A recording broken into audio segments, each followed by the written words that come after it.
Jay Gregory here, welcome back dito sa aking YouTube channel, and in this video, isi-share ko sa iyo yung mga bagong changes na nangyayari sa Facebook ads. Kung isa kang business owners, marketer, freelancer, or kung anumang services ang ino-offer mo, or if you want to try Facebook ads, dapat aware ka sa mga changes na nangyayari. I believe na makakatulong to kapag tinest mo siya on your own. Merong tinatawag na Advantage Plus Shopping. So makikita mo dito sa screen, pag-usapan natin Coach J, ano ba yung Advantage Plus Shopping campaign?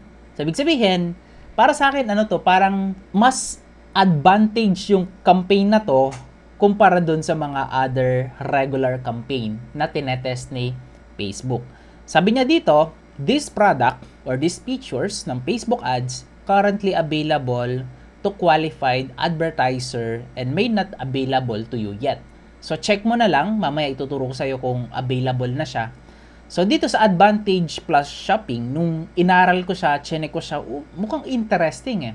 And kanina nagrun na rin ako ng ads and meron ng mga sales na pumapasok. Siyempre, para magamit mo to, may requirement. So alamin mo yung mga requirements. So, before you begin, di ba, you need the pixel, meta pixel installed sa website mo. Ibig sabihin, kailangan meron kang shop, online store, or a website. Okay? So, para sa iyo tong campaign na to.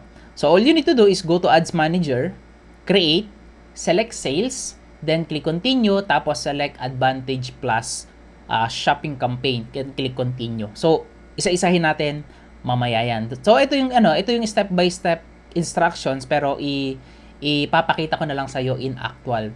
Tapos panoorin natin tong short video na to from Facebook. Advantage Plus Shopping, nakakatulong siya for better performance, more efficiency, greater scale. Ayan. Tapos sabi niya dito, ayan, nung tinesto ng mga advertisers, of course, yung mga business owners sa US na gumagamit ng Facebook ads, talagang tinetest nila naman yan, bawat features, pinapatest nila yun sa multiple advertisers. And so far, maganda yung results. So sabi dito sa data na nakuha nila, 25% higher return on ad spend. So, not bad yun, 25% increase, di ba? Then 15% lowest decrease dun sa kanilang cost per purchase. Okay? Using Advantage Shopping Campaign. Di ba? So, ibig sabihin, kung ikaw nakakabenta ka ng, let's say, 100 yung CPP mo, yung cost per purchase, nabawasan ng 15%, parang lumalabas 85 pesos na lang. Diba? So, tapos marami pa, ayan, best to, ayan, strict requirements, creative messaging, niche audience, the best to. Ayan, so ito yung step-by-step tutorial. Ngayon, paano mo mabe-verify kung available na tong Advantage Plus Shopping Campaign? Here, punta ka sa Ads Manager mo, go to Personal Ads Manager, click mo lang tong settings. Ayan, settings. Okay, not business settings. Okay, yung settings po, ad account settings. I-click mo to, tingnan natin kung ito yon. Okay, same lang, ad account settings. Tapos, mapapansin mo dito guys, ayan, meron ditong Advantage Plus Shopping Campaigns. And make sure, before ka mag-run ng campaign, make sure na naka-add na dito. Okay, so ano ba to? Coach J, etong nakikita mo na to is custom audience. So, ayan, kung not familiar sa iyo yung custom audience, nandyan lang yan sa audience. Mag-create ka ng audience mo, tapos i-select mo yung mga taong bumili na before dun sa website mo. Okay, meron akong trainingan, pwede kong ilagay sa baba ng video na to. Step by step paano mag-create ng custom audience, pero ang video na to kasi para dun sa topic natin, Advantage Plus Shopping Campaign. So para, 'di ba, yung existing customer mo, additional insights about your Advantage Plus Shopping Campaign audience. So mas makakatulong, optional siya pero mas makakatulong. Sabi niya dito, for more accurate insight to make sure any existing customer budget cap is applied. So, kumbaga, makakatulong siya, pwedeng gamitin ni Facebook yung data mo na, yun ang mga bumili pa para i-exclude or similar sa mga taong bumili na sa'yo sa website mo, sa Facebook ads mo. So, tingin ko yun yung pinaka golden na kaya pinalagay niya dito yung data mo. Okay?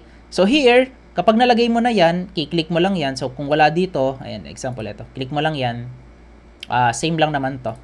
Tapos, save mo, confirm. Ayan. Automatic na yun. Tapos, masasave na. Tapos, ngayon, magkikreate tayo ng advantage campaign. So, dito sa part na to, okay, ito yung kanina. So, dito tayo ngayon sa ads. So, here, punta tayo sa ads manager. Okay, campaign ulit, di ba? Tapos, i-click mo yung create. Once na na-click mo na yung create, gawa ka dito ng new campaign. Okay, auction pa rin siya. Okay. Tapos, piliin mo tong sales. Ayan. Of course, sales, di ba? Kasi may website ka. Click mo yung next. Tapos, i-click mo tong advantage shopping campaign. So, hindi pa to available sa lahat. May possibility na available na to sa'yo. Siguro, available to sa mga nag-spend ng ads. Ng mga nag-spend sa ads talaga. So, ito yung typical na manual sales campaign setup. Okay, yung kung saan tayo sanay. So, click mo lang to, tapos click mo yung continue. So, magre-reload yung, yung ads manager mo. Tapos, ang napansin ko dito, parang dalawa na lang yung campaign. Tapos, ito, check natin kung ads ito. Parang ads na to, ad level na. Kasi dito mo na ilalagay yung i-assign yung page mo, yung ads mo, yung image mo, and so on. Tapos, dito na sa top, ayan, okay. Tapos, meron ka makikita dito, see all preset settings. I-click mo to. Tapos, meron dito, preset settings, ito, parang nakaset na siya, okay. So, pwede natin i-adjust yan. Tapos, ito yung name, okay, ng campaign mo. Special ad category, depende kung ano yung offer mo, kung nasa housing ka, real estate, employment, pero yung typical na nagbebenta ka ng physical product mo, optional lang naman yan. So, make sure na website and app, depende. So, website naman, hindi ko sure kung meron kang app. Kung sales ang goal mo, maximize number of conversions. Value of conversions. Pwede mo itong i-test, but most likely, ang nag-work sa akin itong number of conversion. It doesn't matter kung magkano yung amount of conversions. Okay? Pixel mo, okay, dapat may pixel ka. Okay, conversion event. Okay, pinakamasasuggest ko, purchase, kasi yun naman yung goal natin, di ba? Benta. So, here, napansin ko lang, parang masyadong marami tong data na binigay niya. Unlike sa manual campaign, ayan o. Hindi ko pa nasa-set yung targeting. Siguro, Philippines to, 18 to 65 plus. Let's see. Okay, included location, Philippines. Age, daily budget, 800. Di ba? Dami nito. Tapos, here, wala pa tayong nilagay na targeting. Let's say maglalagay tayo ng targeting. Okay, ito yung included location natin, Philippines. As is na yan. Kung papalitan mo yan, lagay mo lang naman dito yung targeting. So, let's say Philippines lang. Tapos, ang kailangan nating iset dito is yung tinatawag na audience. So, dito siya, hanapin natin. Tapos, hinahanap ko yung targeting, guys. Tulungan nyo nga ako. Ayan. Run ads all time.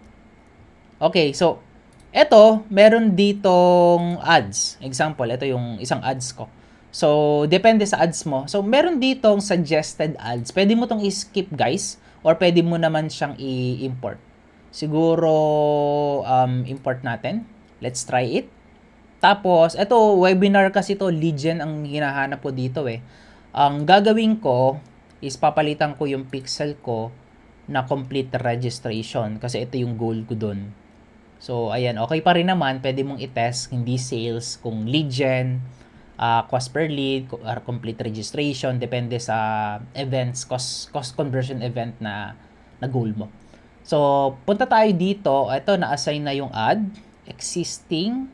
So, not sure kung existing to. Hindi siya existing. So, kapag existing, i-click mo lang tong use existing. Ayan.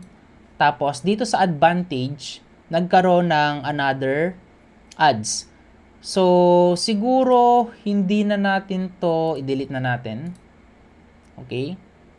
Hindi na tayo mag-i-import. Okay? Ayan. So, hindi natin i-import para as is, ito na lang. Gagawa ka dito ng ads. Ayan. Tapos, dito, napansin ko, yun ang wala. Guys, hindi ko sure kung sa akin lang or sa'yo din, ha? Wala dito yung targeting. Okay? Hindi ko makita. Philippines, nandyan. Okay. Ito lang yung nakalagay. Click natin to. Attribution setting, 7-day click. Something interesting.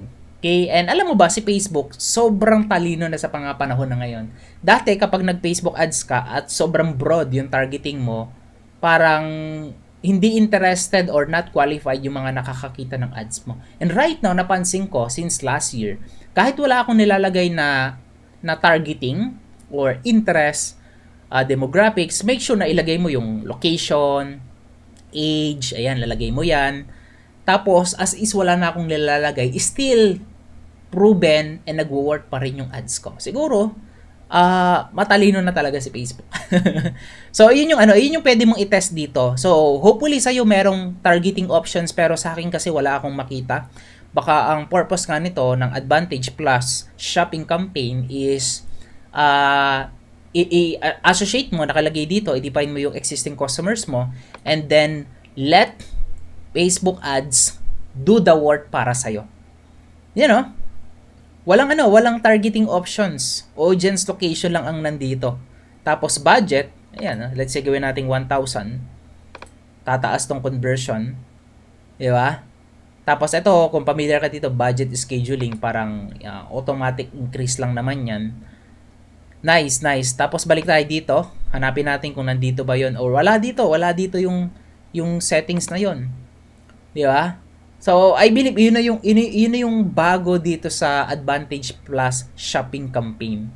Okay? So, ilagay mo yung data mo and let Facebook ads do the work para sa'yo. So, kumbaga, bagong features to. Hopefully, available na rin ito sa'yo. Test mo lang. Wala namang mawawala sa test. Kasi nga, ang Facebook ads para sa akin is all about testing. Kung ikaw hindi ka nagtetest sa Facebook mo, sa Facebook ads mo, kailangan ikaw yung unang magtetest. Hindi dapat yung other competitor mo. Kung merong changes, merong bago sa Facebook ads, mas maganda at mas ma-recommend ko na ikaw yung unang susubok ng mga bagong features ng Facebook ads. Like, new features, di ba yung automatic scaling here? Budget scheduling. Baka matagal mo na itong nakikita, hindi mo pa siya tinatry, try. Di ba ako, kasi natry ko to, okay naman, nung nag-scale ako, talagang ini-scale niya. 'Di ba? Nandiyan naman increase daily budget, 'di ba? Ang rule 5 to 10% every other day or every day yung increase. So dito pwede mong i-automate yung scaling ng Facebook ads mo. Okay, make sure lang na alam mo yung ginagawa mo. Okay? So far yun, tingin ko magiging proven to. Nag-run na kasi ko kanina and i-update na lang kita sa magiging resulta. Siguro gagawa ako ng case study or comparison sa Advantage Plus shopping campaign. By the way, purchase ang goal ko doon, not lead gen, compared doon sa manual setup. Okay? Pero masasuggest ko na wag mo nang hintayin yung case study ko, yung comparison ko. Subukan mo na kaagad siya. Best to, lalo na kapag meron kang physical product or nagbebenta ka online, purchase yung goal mo doon sa mga ads mo, I highly recommend to try Advantage Plus shopping campaign as soon as possible. Alright? Hopefully marami ka natutunan dito sa ating short video. Apply mo na kaagad to. And kung marami ka natutunan or any questions, let us know dyan sa ibaba ng video na to. And like this video, huwag mo na rin kalimutan na mag-subscribe. Kung hindi ka pa subscriber ng YouTube ko, yung pag-subscribe mo at pag-like sa video na to or pag-comment sa video na to is napakalaking tulong na yun para sa akin. So once again, this is Coach Jay. Make today a better than yesterday. Keep safe and I will see you on the next one.